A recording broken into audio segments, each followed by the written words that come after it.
Welcome back to missionary medics. आज हम Caterpillar C9 ACERT engine का नॉट स्टार्टिंग रिपोर्ट अटेंड करने के लिए आया हूँ। कस्टमर ये इंजन को रीबिल्ड करके उसका वर्कशॉप में रखा है। वो स्टार्टिंग करने के लिए कोशिश किया, लेकिन इंजन क्रैंकिंग हो रहा है, स्टार्टिंग नहीं हो रहा है। हम आने के बाद उसको फ्यूल लाइन्स चेक किया है और बैटरी पावर, बैटरी कनेक्शन सब चेक किया है, सभी ठीक है। और ECM से सारे जो कनेक्टर्स इंजन को आते हैं सब चेक किया है, सब कनेक्टर्स ठीक है। इंजन ECM को एक्सटर्नली पावर अप करके कैट ET को भी कनेक्ट किया है। कनेक्ट करके कुछ एक्टिव कोड्स है कि चेक किया है। कुछ भी एक्टिव कोड्स नहीं है, लेकिन एक ही कोड है, वो भी एक्सेलरेशन के लिए। तो एक्सेलरेशन मतलब J2 कनेक्टर कनेक्शन नहीं है मशीन से, इसलिए वो एक ही कोड है। एंड उसको क्रैंक करके चेक किया है। क्रैंक करके चेक करने के बाद पता चला है कि RPM 0 दिखा रहा है, कभी कभी एबनॉर्मल सिग्नल भी दिखा रहा है। सो समझ लिया है कि इंजन ECM को टाइमिंग सेंसर्स जो प्राइमरी एंड सेकेंडरी सेंसर्स है कुछ भी सिग्नल्स नहीं मिल रहे। इसलिए ये J1 कनेक्टर को निकाल के J1 कनेक्टर से primary sensor and secondary sensor timing sensors को चेक किया, मतलब कुछ ओपन सर्किट है क्या, शॉर्ट सर्किट है क्या इंजन ब्लॉक से, एंड उसका रेसिस्टेंस भी चेक किया। प्राइमरी टाइमिंग सेंसर का 140 ओम्स और सेकेंडरी टाइमिंग सेंसर का 1100 ओम्स मेजरमेंट मिला है उसका रेसिस्टेंस। दोनों विद इन स्पेसिफिकेशन रेंज पे है। ये दोनों primary and secondary timing sensor है। नेक्स्ट स्टेप में एक स्पेयर इंजन ECM को माउंट करके चेक किया है, सेम कंडीशन। फिजिकली कैम्पशाफ्ट गियर को चेक करने के लिए कवर निकाल के चेक किया है, तो कैम्पशाफ्ट गियर ये इंजन को सूटेबल नहीं है। तो कस्टमर ये इंजन रीबिल्ड करता है, सोचा है कि कुछ एक्सचेंज हो गए है। कस्टमर के पास जो कैम्पशाफ्ट है C9 का दूसरा क्रॉस चेक कर दिया तो कैम्पशाफ्ट एक्सचेंज हो गया है। इसलिए सेंसर्स उसको रीड नहीं कर पा रहे, मतलब कितना RPM है बोल के। Finally we got the problem because of wrong camshaft and camshaft gear, engine starting नहीं हो रहा है। इसलिए उसको जो सूटेबल होता है वो कैम्पशाफ्ट को माउंट किया है।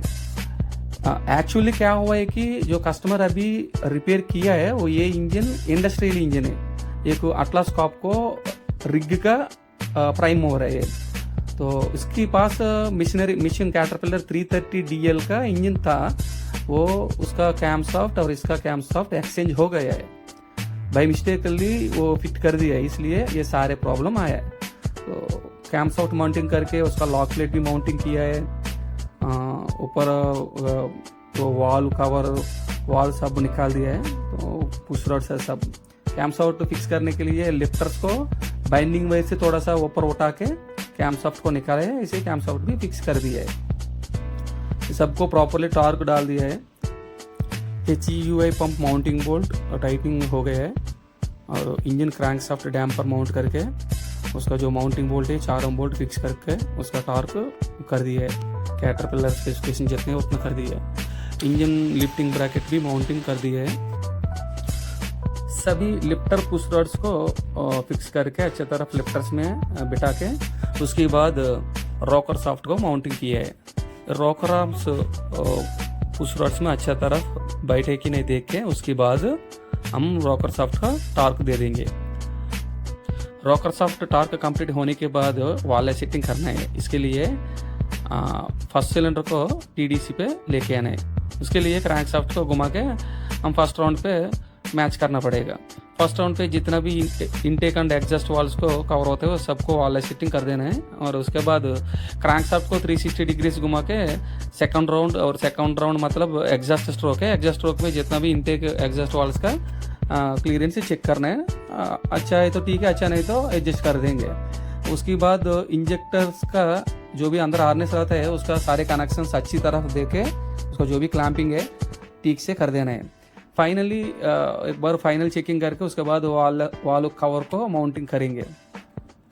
माउंटिंग करने के बाद हमने क्या किया कि एक बार फ्यूल प्राइमिंग अच्छे तरफ करके और इंजन ECM को पावर अप करके कैटरपिलर ET भी कनेक्ट कर दिया हूँ, करके स्टेटस पे रखा है, मतलब स्टेटस ग्रुप 1 पे रखा है। इंजन स्पीड कितने देखने के लिए और engine actuation pressure engine oil pressure देखना है, इसके लिए स्टार्ट कर दिया है। अभी आरपीएम आ रहा है, 200 आरपीएम आ रहा है। स्टार्ट नहीं हुआ है फर्स्ट राउंड में, सेकंड राउंड पे अभी कोशिश करेंगे।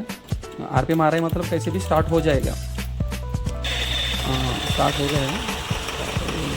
डिस्प्ले वगैरह और रेक्टर दोनों सेम है। अभी इंजन स्टार्ट हो गया है फाइनली। इसमें इंजन प्रेशर भी ठीक है, अभी कम हो रहा है।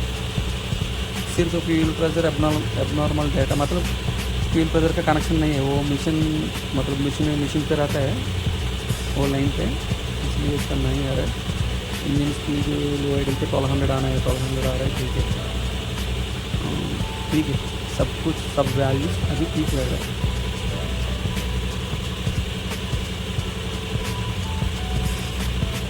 इंजेक्शन एप्लीकेशन प्रेशर और इंजेक्शन एप्लीकेशन करंट भी ठीक है।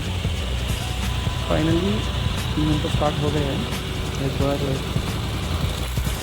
लीक से क्या चेक करेंगे। अभी कोल्ड मोड पे था, इसलिए थोड़ा सा साउंड उतना स्मूथ नहीं लग रहा है, क्योंकि हम कूलेंट सिर्फ ब्लॉक पे फिल करके उसका रखने फिर इनटेक पर रखे है इसे। तो ये वर्किंग टेम्परेचर बनाने के लिए बहुत टाइम लगेगा, इसलिए जस्ट स्टार्ट करने के लिए टेम्परेचर भी मॉनिटर कर रहा हूँ। ज़्यादा टेम्परेचर नहीं होना है, इसलिए रेडिएटर नहीं है ना, इसलिए टेम्परेचर ठीक है। इसलिए एक बार इंजेक्टर को भी एक कट करके उसका ऑपरेशन भी चेक किया है। सारे इंजेक्टर का भी ठीक है, आवाज़ भी चेंज हो रहा है इंजेक्टर को कट करने के बाद। आपको ऑब्जर्व कर सकता है कि नहीं पता नहीं, ठीक है। लोड लेगा, सारे 6 इंजेक्टर भी ठीक है।